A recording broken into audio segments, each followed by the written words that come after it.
Hey,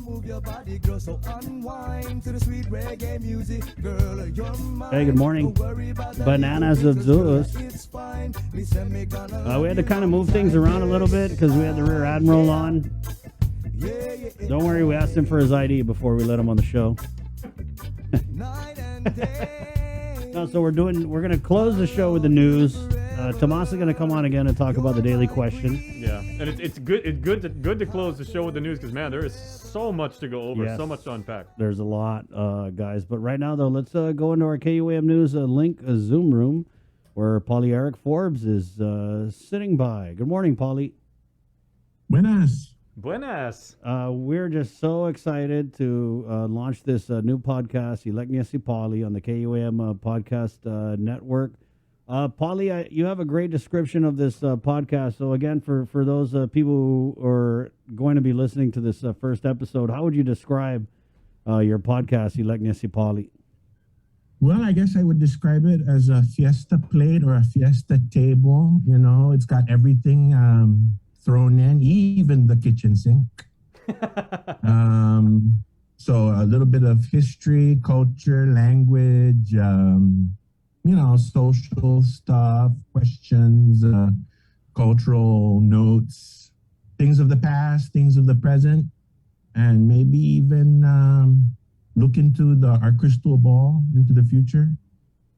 Paulie, it's got everything. It does, really. And we've got a couple episodes in the can already, very diverse topics, Paulie. But for those fans of your blog, right, because I've been a fan of your blog for just a long time, would you say this podcast is kind of maybe like a audio extension of your popular blog? Yeah, maybe it's, me coming up to date, keeping up with technology. Yeah. And I also know, Paulie, you also have multiple blogs because you have one blog where, you talk about spirituality and religion, and then one where you talk about, history and culture and language. Yeah. Very diverse. Because not everybody is interested in everything, they want to pick and choose so they can. And we're glad that we're able to pick up this great podcast series. Paulie, we actually have a clip that we're going to play here for the audience, and then the episode will debut. So can you hang out and we'll play this clip, and then we'll come on and chit-chat after? Sure. Okay, so this, again, is a clip from the debut episode of Ileknia Si Pali here. It is from the KUAM podcast network. And this one is interesting because, we were teasing this earlier in the week, but a word that is gained a lot of value in our community, both positive and negative, right, is the word chaud. And Pale Eric is well enough because, again, he's not only a spiritual leader, he's also a student of history and a teacher of history. And so, this word obviously is to some a term of endearment, to others, we'll get into it, unbelievably offensive. Right, we'll play the clip and then we'll kind of discuss all that after. Again, this is a clip from Ileknia Si Pali, the new podcast from Father Eric Forbes. What are some very typical words? Salmon. Oh my God, you say salmon, you're so chaud. Yeah, you're so chaud, right? And so it was deprecatory. It was looking down on, And it was an instant turnoff for me because I'm all about, being chamorro. And what really irritated me was it was used by, I wouldn't say it was a Chamorro word, but it was used by Chamorros. A statesider or a Filipino, even if they've lived here all their life on Guam, they wouldn't say cha, or I'm sure some would. Yeah. But primarily, if a local Filipino or a local statesider wanted to say, "Oh, that guy sounds Chamorro," they would just say, "He sounds Chamorro." Yeah.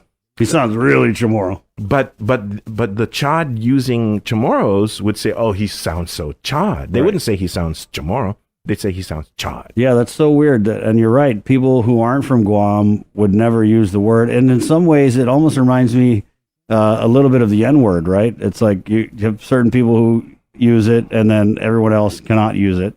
And that's how it was. Is like I never saw, Haoli person or Chinese, Filipino, whatever, Palauan, say something like, "Oh my God, it's so chaud," but it was the Chamorros. So it was Chamorros looking down on their own, and that's a big problem. And I could see why you would hate the word just for that. I mean, for me, I never really thought about it that way because it was always said with something that I thought, it's humorous. And humorous, yeah. But it really wasn't humorous. When I would listen to these teenagers use the word chaud, it wasn't in a humorous way. You know, it was really in a, oh, don't be that way. Right.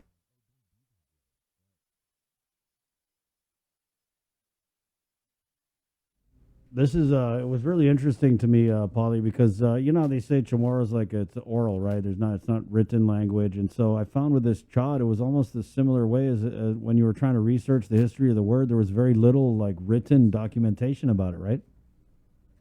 Like a lot of things in our culture and history, people didn't write things down, you know. Jay. Okay, we're gonna be called the Familia Camuti because of this, and I'll write it down because 100 years from now, someone's gonna ask, why are we called the Familia Camuti? Right. And probably they're called the Familia Camuti. You might not be able to find it written down, but maybe they grew Camuti or someone like Camuti, or maybe with our Chamorro sense of humor, someone in the family maybe looked like a Camuti. Looked like a Camuti, or somebody got hit by a Camuti. You never know. Jay, but this was interesting for you because, like you said, we actually came up when this. I feel like our generation, it was in the definition that we eventually agreed on, which is making fun of a Chamorro for being too Chamorro. Yeah, it was our generation that really used the word and threw it around. And we were in high school at the time of, you know, like that era in Guam history where it said, you know, the self-determination, and, you know, like that was like a big thing. I remember when I was a freshman in high school in '89. That's when they, you know, we were taking Guam history, and they said, you know, self-determination is like a big thing. And then I didn't hear the word chaud, Polly, until I was at UOG, like in '92, because like up in Jigo, up at Sanchez and everything like that, there were a whole bunch of other words. But chaud was never like one of them. And then I heard that I was like, what were some of the other words, Jerry? And then I was confused. I was like, so should I be offended by this? Should I actually take it again as, you know, as a compliment, or I just didn't know. Yeah. And it's almost like one of those words. Would you agree, Polly, that it's one of those things where if you are Chamorro, it's okay to use. Like I can talk to Chris like that, yeah, but if somebody from the outside, he doesn't want to say it, but is it the Chamorro equivalent of like the N word? And that Chamorro. I just hate. I don't even think it's right. I don't like it when Chamorros themselves use it. Right. Mm. Yeah. And you'll get that from this not podcast. Not only because it's a word that, you know, Chamorros use to look down on other Chamorros, but because the word itself is so un-Chamorro. Mm-hmm. And what makes Should we capitalize the CH? if you want to. Yeah, don't get him started. Yeah. If you want government funding. Polly, you know, I was talking with Uncle Ken Conception in the back, and so how old is Uncle Ken?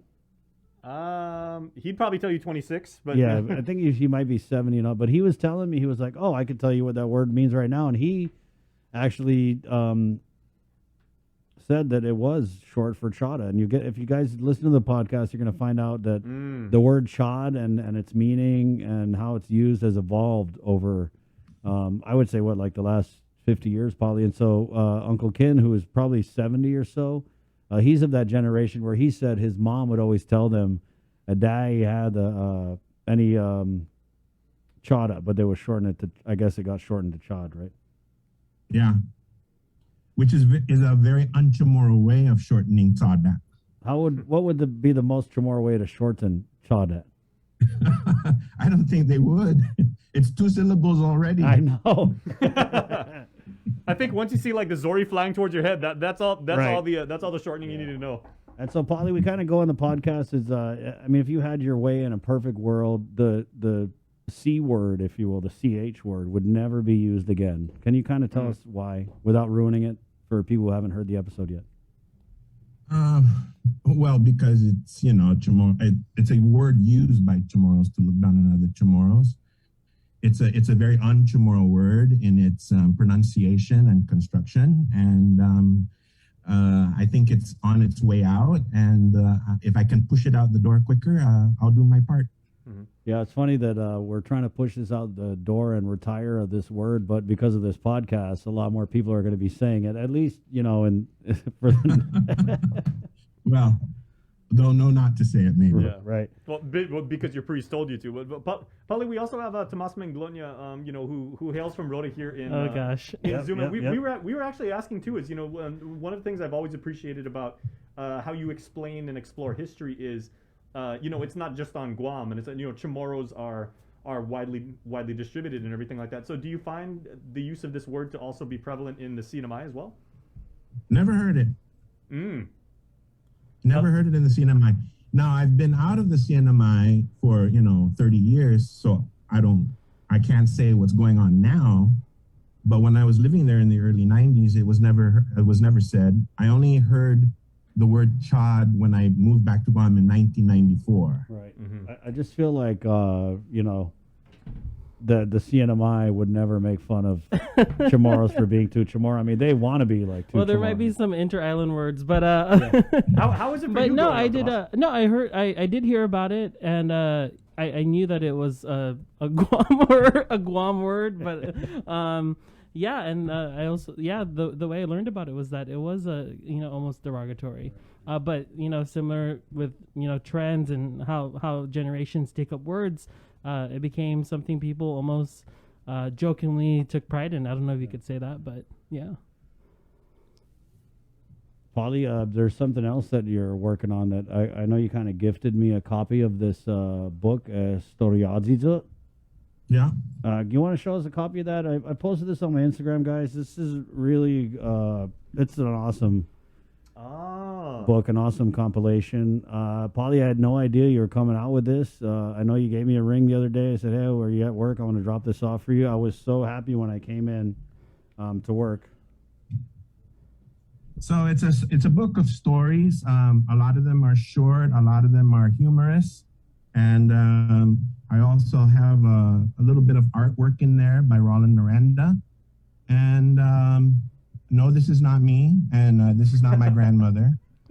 But, it's Nana telling stories. Mm-hmm. And they're in Chamorro with an English translation on the side. And I wrote them first in Chamorro.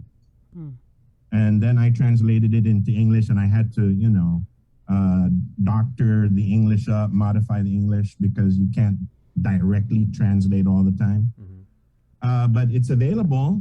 It's 300 plus stories. Wow. And should I go ahead and explain how someone interested could get it? Maybe you could read us one of the stories, Polly, if you don't mind. Okay, I could do that. And I'll just say that last night I brought a copy home, and I put it on the table, and I went to go run some errands. I came back, and my mom, she was just so deep into the book, and she was trying to explain to me, and we kind of took turns reading some of the Chamorro stories, but she was trying to explain to me that she was like, Chris, when you hear it in English, it's one thing, and it might be funny, but there's nothing like hearing it in Chamorro, because the sense of humor and sometimes the plays on words, right? Right. Some of the humor stories, the English version will not even make you crack a smile. So it's really intended for a Chamorro speaking Chamorro speaking readership. But a lot of them, the English translation will still work for you. And I think it's a great tool for someone who might know a little bit of Chamorro and wants to progress in it, because they can compare the English and the Chamorro. Right. Probably a really good design decision on your part, Polly, about to make the book spiral bound, because I'm sure people are going to be turning the pages left and right. They would break the spine otherwise. I'm sure, Chris, your mom is flip through the book, going right. You never start at the beginning. You go backwards. You find your favorite stories. And well, this isn't the first book I've ever printed, so I have experience with what they call perfect bound, and 5 years into it, the glue weakens. Right. Yeah. Yeah. And I mean, it's funny, Polly, because we've seen the GDOE, the Chamorro Legend books. I know that they were bound, and you go through it so much that it starts to wear and tear. And so when I was looking at it with my mom last night, we were being really careful when we were turning the pages, because I was like, no, we just got to be and it's a real page turner. So you are going to turn these pages. So could we get a story, Polly? We could. You want it in Chamorro, English, or both? Both. Okay. I'll do a short one. Okay, so the title of this story is Timasumay Ifadang. Don't worry, everybody. I'll repeat it in English. So, Gidurante Nigera, maliin ni Japanese gizasumay, na matitifi ifadang. Anaman mamaysi ni Japanese hafa eno na tinetsa. ilengia itaw sumay na sinya makono.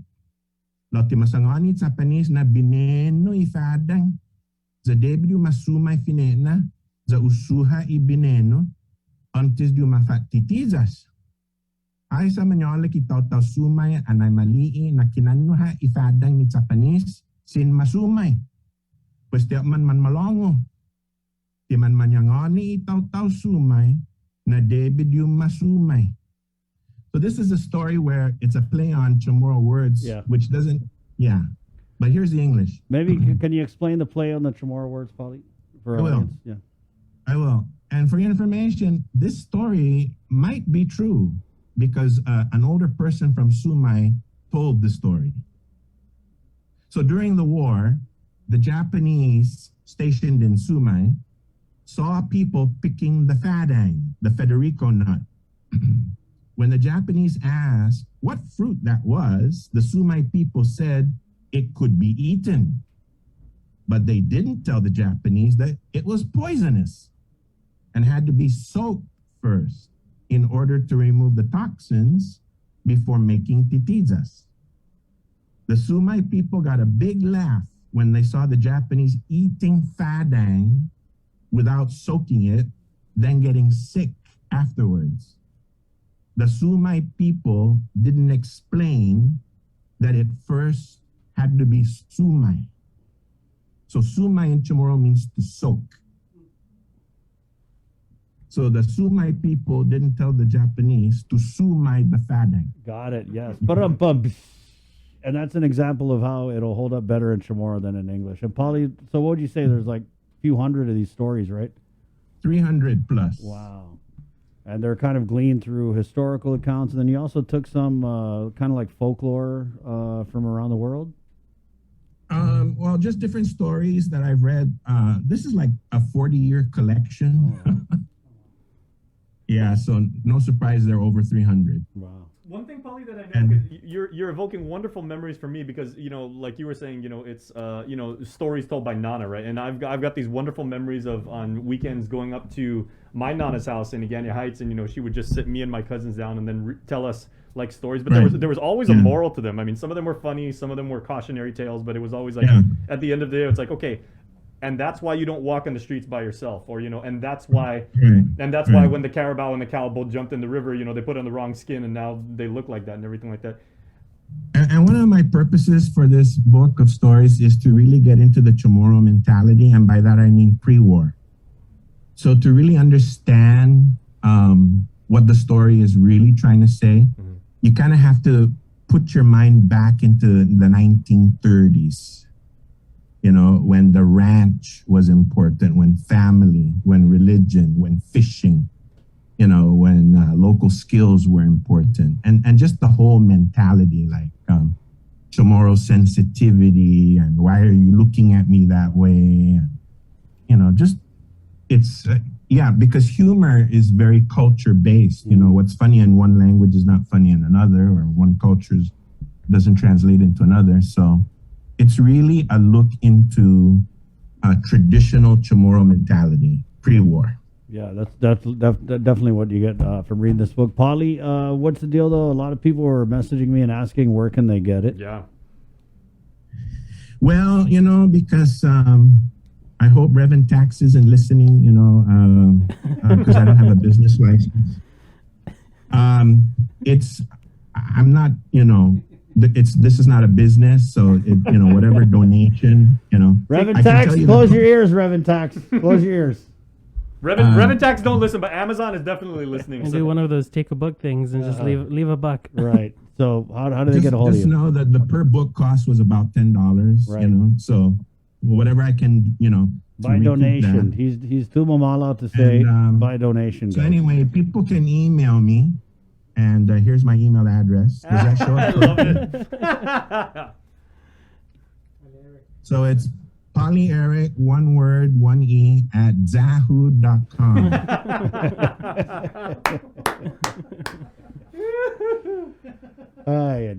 Thank you, Polly.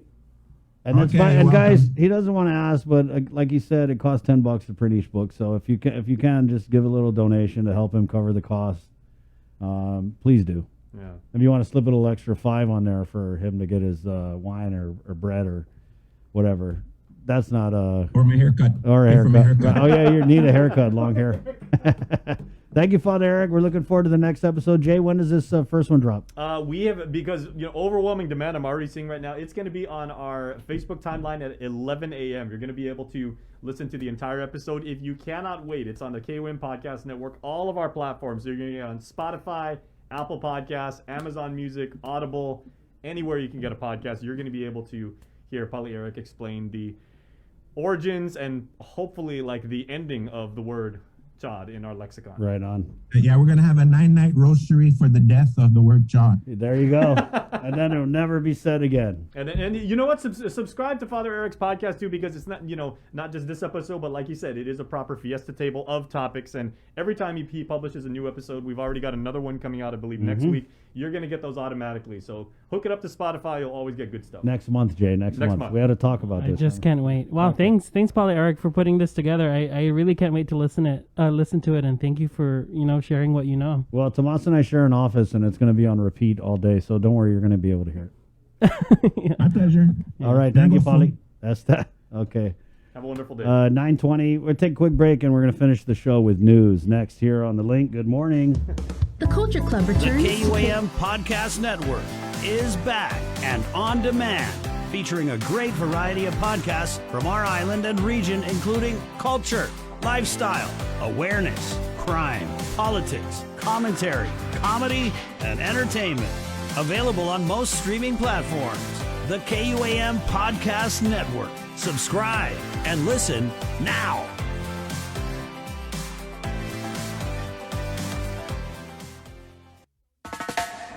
Pacific Matters is a half-hour news, culture, and lifestyle show focused on issues that impact Guam, the Northern Mariana Islands, and the larger Pacific region.